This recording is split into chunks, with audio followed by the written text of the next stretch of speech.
today's show, we're going to be talking to Richard Merli. He is the founder of October Hill magazine, and we're going to talk about his journey as an author and also his new poetry book called The Light of Ancient Stars. So do stay with us, don't go anywhere. When we come back, we're going to be talking more about Richard Merli and his amazing journey.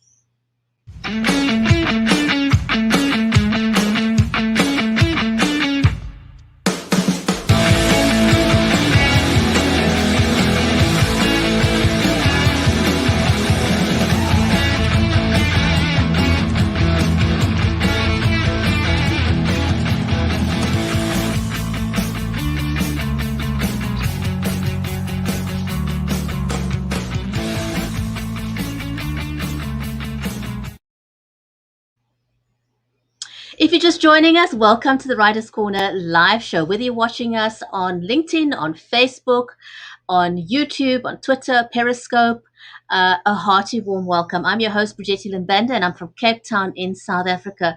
Today's stream is made possible by StreamYard, Creative Edge, and BeLive Media, helping you to humanize your brand.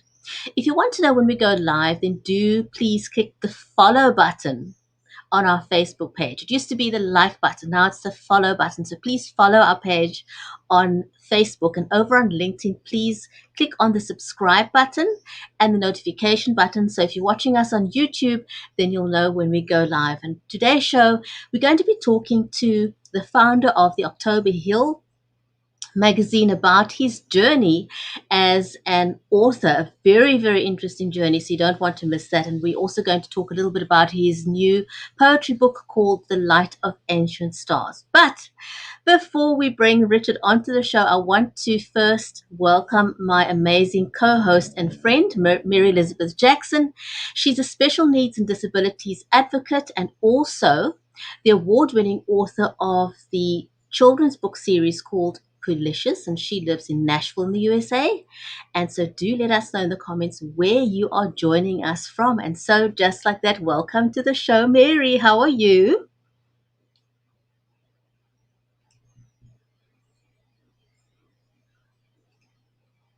Mary, we can't hear you, so if you can unmute yourself, that'll be fantastic. Then we can say hello to you. Yes, because I'm not used to it being muted. Sorry, everybody. Hi. I'm a mom with kids at home, so it's got to have the mute button going when we got sound in the background. So I'm doing well. It is a gorgeous day here today, and we're really excited about having Richard on, and we're excited about hearing the interesting life and journey of him. And you're hot where you are, and I'm cold where I am, and actually, I wanted to just give a little side note. So my books are back up on Amazon for sale. So I'm super excited about that. Families, anybody who has littles, go look them up. They're, precious books, and they're great for children. But we are excited about having Richard on, and we should just probably go ahead and bring him on and get started so we don't miss anything, right? Absolutely. So for those of you who missed the introduction to the show, Richard Merli is the founder of the October Hill magazine. He is an author, he's an editor, an investigative journaler with career spanned over 30 years. So he's got an amazing story to share. Yeah. And so he's just recently released his new poetry collection called The Light of Ancient Stars. I love that title. That's beautiful, isn't it? It absolutely is. And along with that, a novel called The Animals. He says it is the story of the rise and fall of one of the British invasion's most iconic bands, House of the Rising Sun. Richard's got an amazing story of sheer perseverance in a world where he's had so many changes.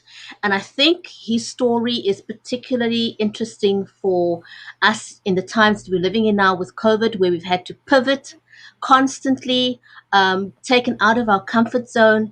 And he's one of those people who was taken out of his comfort zone, not just once, but, a couple of times. And so let's hear his story. Should we invite him onto the show?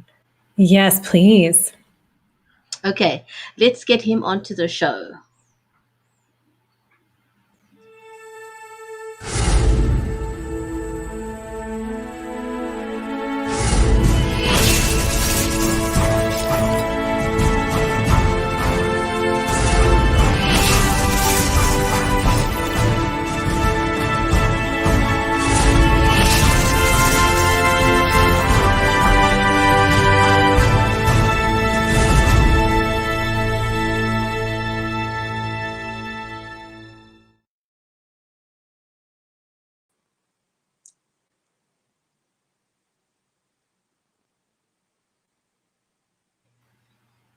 Richard, welcome to the show. It's great to have you join us today. So Good wonderful. morning. Thank you for Good making morning, the Burgetti. time.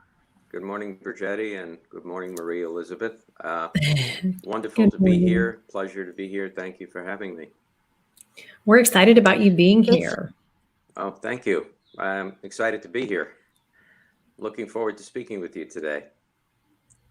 absolutely. And I want to kick right off. When is it that I always love to ask people, what was their journey of becoming a writer? When did you discover that you had this? It is a skill to write. So when Mm. did you discover that you had a skill to write? It's a very good question. Actually, I was always a rather shy and introverted person growing up. And um, about the time I was 19, I took a course in journalism. And I knew immediately that I wanted to write. I didn't have a fixed idea of what it was I wanted to write, but uh, journalism lent itself to me. The form of writing was very simple. It was formulaic, and you simply had to write to who, what, when, where, and why to tell a story.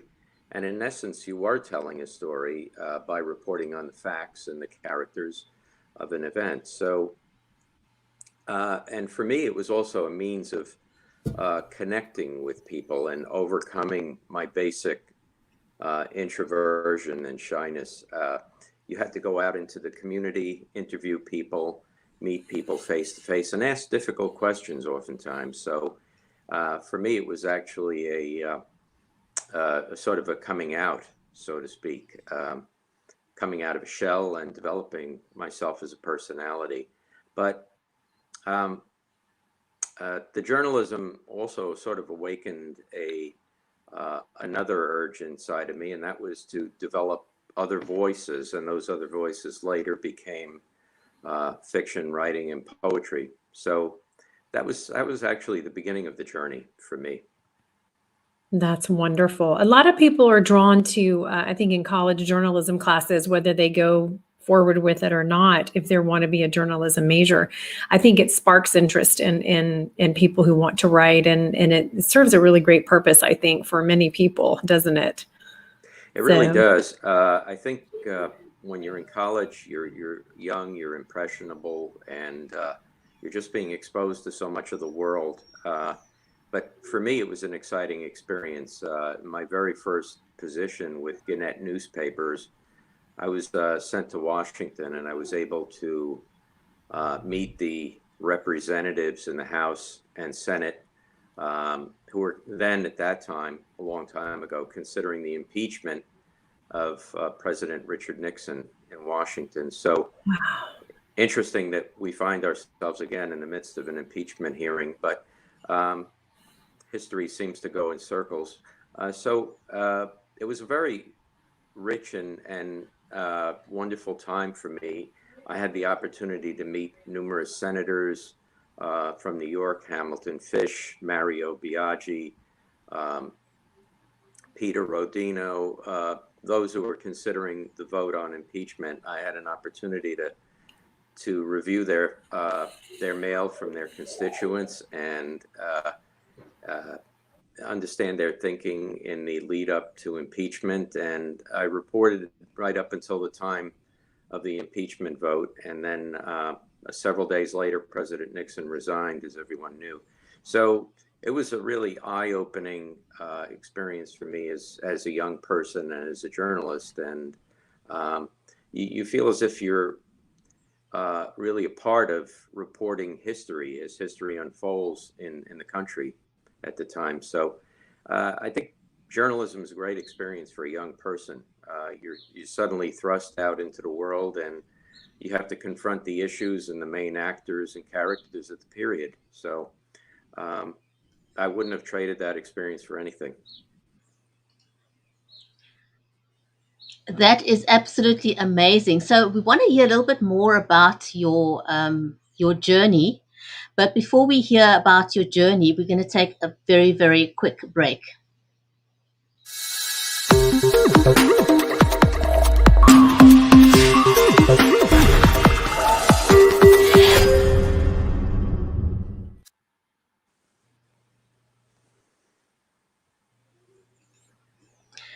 So, Richard, your journey as an author was filled with many twists and turns, and you had to display a lot of perseverance in the face of challenges, and it required you to pivot quite a few times, not just once or twice. Can you tell us just a little bit about your journey? Certainly. I began, as I said, in working with Gannett newspapers, and gradually I moved over into the trade press. And trade press is simply niche publishing. For instance, there are publications about computers, about fly fishing, about knitting, about gardening. So I happened to evolve into a reporter and then editor on a publication. Believe it or not, it was called Laundry News. It was usually good for a joke at cocktail parties. People would say, "Laundry News, what could you possibly write about? You know, you put 4 coins in a laundry machine and do your laundry." So actually, this was large scale industrial and commercial laundering, the type where they process 40, 50 million pounds of linen a year for hotels, hospitals, nursing homes, and other commercial facilities. So it was actually a very, very profound experience because you typically don't see or hear a lot about it, but it was the back of the house, and therefore it didn't receive very much news coverage or awareness among people. And the amount of the amount of trouble in that space, the number of accidents, fatalities, infections, was really staggering. And as someone who was trained as an investigative journalist, I really had an opportunity to report on such a wide variety of cases.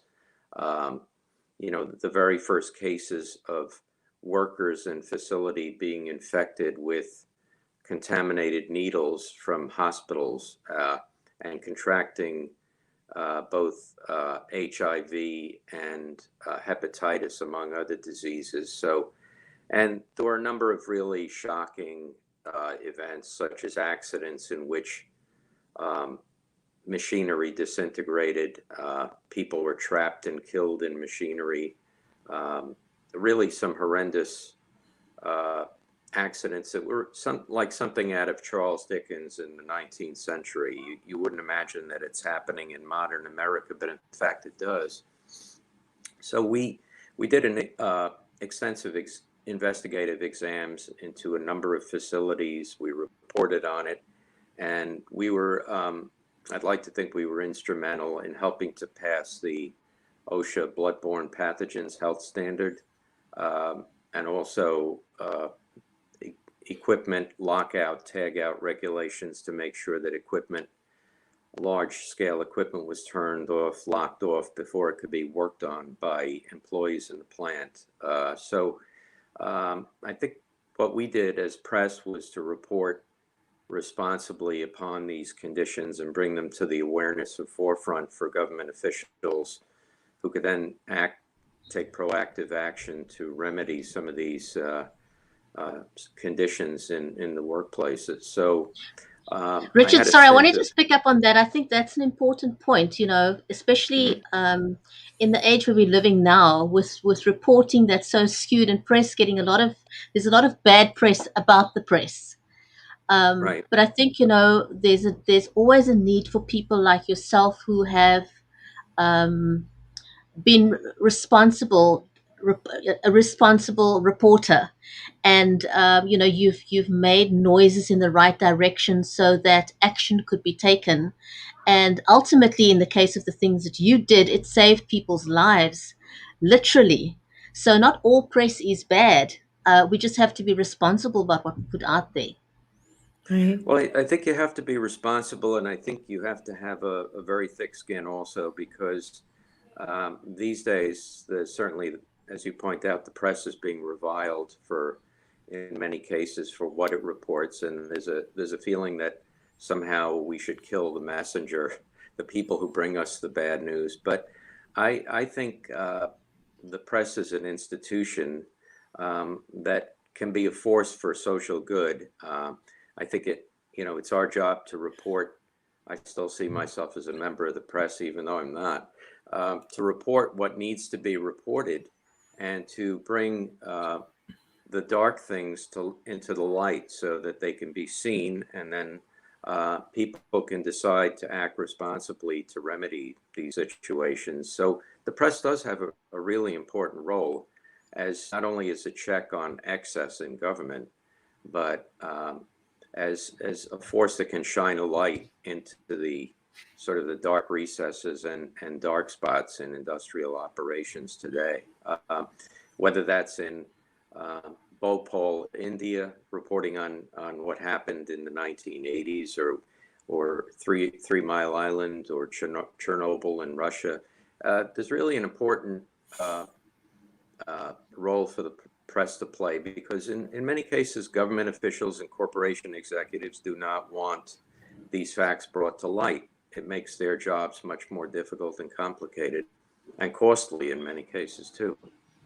Right, but it's important, and I think being an investigative reporter would be very exciting. But I do want to ask you, what was the inspiration behind your poetry work, and what audience do you hope to reach with your poetry work? And I love the title of it. Oh, that's yeah. The title of it actually emanates from a poem inside the book called "The Light of Ancient Stars," and um, it was a fascination for me growing up as a child, going to the country, into the countryside in upstate New York, where at night you have no city lights or um, white noise, so to speak, to cancel out the starlight. I remember laying in the meadow and looking up at the stars, and they seemed so numerous. There were thousands, beyond thousands. You couldn't count them.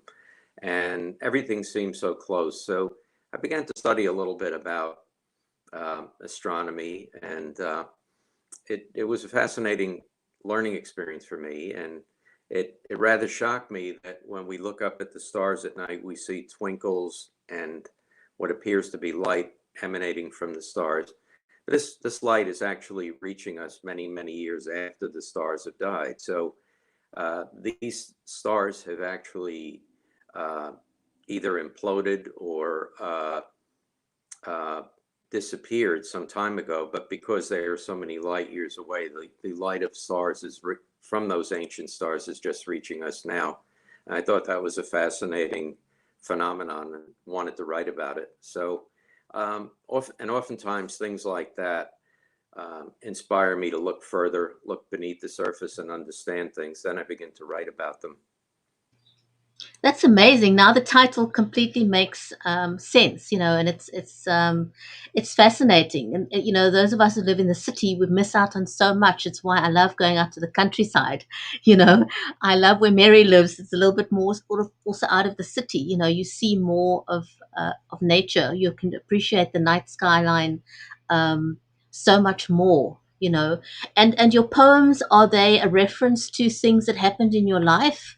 Sort of your own life events? Do you write about things that impacted others? What's the inspiration of the individual poems? Uh, I think my poems probably fall into rather three broad categories. One is the poems that explore the emotional landscape in my life, my past experiences growing up, being an adult, and part of that is the element of loss, losing people I've loved, parents, a brother, and the loss of friends through the ages. It seems like the longer you live, the more people you lose. It's perhaps a necessary condition of life that we can't avoid. But the other parts deal with my respect for and appreciation of historical figures, whether they're baseball players or national leaders. Some of them were figures like Dietrich Bonhoeffer, who was a minister and a dissident during the Nazi regime in the 1930s and early 40s, who became a prisoner. Their lives inspired me to write about them and to preserve their legacies, to want to preserve their legacies. So that was another part. And then perhaps the largest part has to do with natural phenomenon, the natural world, such as the oceans, the seas, the stars, nature, and the various seasons. I love observing the weather, the change in seasons, how the world starts to come back to life in springtime, how flowers begin to flower again and trees begin to bloom. So there's a love of and appreciation for nature as well, and that's whether it's the sea turtles in the uh, Caribbean and the Gulf Coast, or the wolves up in Canada. So there's just an appreciation of everything in our natural world, and I love writing about that as well. So that's probably the third element. Um, Mm. Richard, I want to ask you just quickly, in this landscape of where we're living now, you went through, you lost your mom at an early age, and then, you lost your career more than once. And living in the time where we are now, what can you say was it the one thing in particular? Is there one thing, or was it a series of things that helped you pick yourself up, dust yourself off, and carry on? Because lot right now we all struggle with mental health and losing things that we loved or knew. What helped you move forward? That's a very good question. I experienced what many millions of people are experiencing today, and that was in 2008, the latest case where um, I had been a writer for a large corporation for years, and I was made redundant, as they say. Redundancy is such uh, a glib word. It covers so many evils. But basically, my entire department was shut down. We were all sent packing on a Friday morning without any notice. And this has happened repeatedly, time and time again, in our current time during the pandemic, which has caused economic disaster for so many millions of people. We have something like 20 million people on unemployment these days. And what it really takes is a determination and a core. I think it takes a core of strength. I think you need the support of your family. Um, I think number one, you need a support network, and primarily that's your family and friends. Um, More than that, you need a sense of direction. You say to yourself, okay, um, I've fallen or I've been tripped up, either one. I have to pick myself up, dust myself off, and sit down and think. And I have to think mainly about what direction I'm going to go in my life. And for me, it was a sort of a pivotal change because in getting older, you begin to think, well, I've been reporting and working for companies for 30 years. Um, and I've always sort of deferred my dreams. I wanted to write poetry, I wanted to write fiction. And, uh, you know, responsibilities came along, um, mortgages had to be paid, um, college educations had to be paid for. And once I was able to put that in perspective, I said to myself, I'm not getting any younger. If I'm ever going to do the things on the horizon, I need to bring the horizon closer to me, or I need to move closer to it. And so my plan was to begin writing. I said to myself, I'm pretty satisfied with my career in journalism. I've accomplished a lot, but it's really time to make time to do what I want to do, and that is to create a body of work, a collection of poetry, and to begin working on the novels I've had in my head for years and years. And that was always sort of the dream deferred. But actually, the redundancy where I was laid off in my last position actually worked to my advantage because it inspired me to begin thinking, okay, I don't want to go through this again. I don't want to have to deal with this again. What can I do to make my Right. life more rewarding? And what can I do to begin realizing some of those dreams I've had uh, in the tucked away in the dresser drawer for years and years? And so that was the origins of it. I said it's really time to begin realizing those dreams now. And create your own security as well, because nothing is ever for sure, but resiliency is a big deal right now, isn't it? And I think it's probably, that is one of the key things for all of us with what we're going through, and to teach our children. I know that's what I am doing, is teaching my kids resiliency, and what do we have control over and what don't we have control over, but let's focus on what we do have control over, and some of those are as small as we have control over the way we look at things and how we think about our life and what we, where we put our next foot forward. But we want to ask you to let everybody know, because I know definitely, Richard, we'd love to have you back on. You just have so much that you've done in your life and so much information, and you are very inspirational to others. But we do want to let everybody know where they can find you, and, to find your magazine, because you are taking submissions, correct? Correct, we are. And you can find the magazine at www.octoberhillmagazine.com. It's a quarterly literary publication. We accept both fiction, short stories, and poetry, as well as we do book reviews as well. So we're open to submissions, and we're already beginning work on our spring issue, which kicks off our 5th year as a magazine.